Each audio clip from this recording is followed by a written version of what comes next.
Bonjour à tous.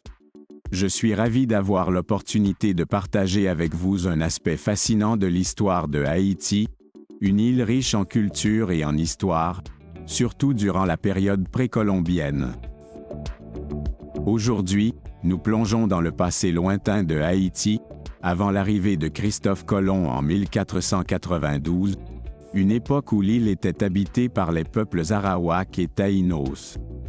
Ces communautés étaient parmi les premières à être touchées par les changements drastiques qui ont suivi les contacts européens. Les premiers habitants, les Arawaks. Les Arawaks, originaires du bassin de l'Amazone, ont commencé à migrer vers les Antilles vers 2500 avant Jésus-Christ. Leur mode de vie était principalement l'agriculteur, ils cultivaient le manioc et pratiquaient la pêche. Ils utilisent des techniques sophistiquées pour exploiter les ressources marines abondantes.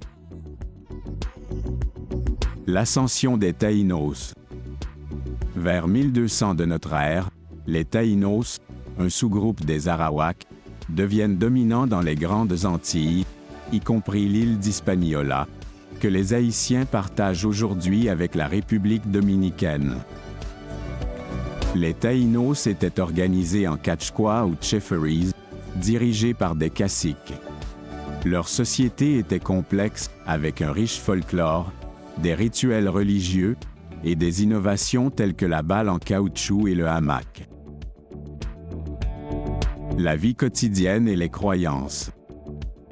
Les Taïnos vénéraient une myriade de dieux naturels et pratiquaient des cérémonies élaborées, souvent centrées autour du koba, un rituel d'inhalation de substances psychoactives pour les communications spirituelles.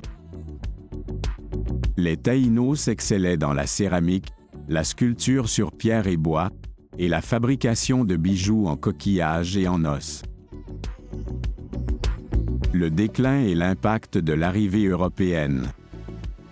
L'arrivée de Christophe Colomb en 1492 marque le début d'une période tragique pour les Taïnos, avec des maladies, des conflits armés et une exploitation qui ont rapidement décimé leur population. La conclusion.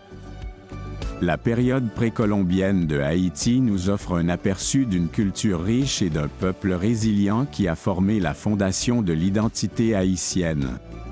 Bien que les Taïnos aient été gravement touchés par les conséquences de la colonisation européenne, leur héritage persiste à travers les artefacts, les récits historiques et la continuité culturelle dans les pratiques modernes. Je vous remercie tous pour votre attention et votre intérêt pour découvrir les racines profondes de l'histoire haïtienne.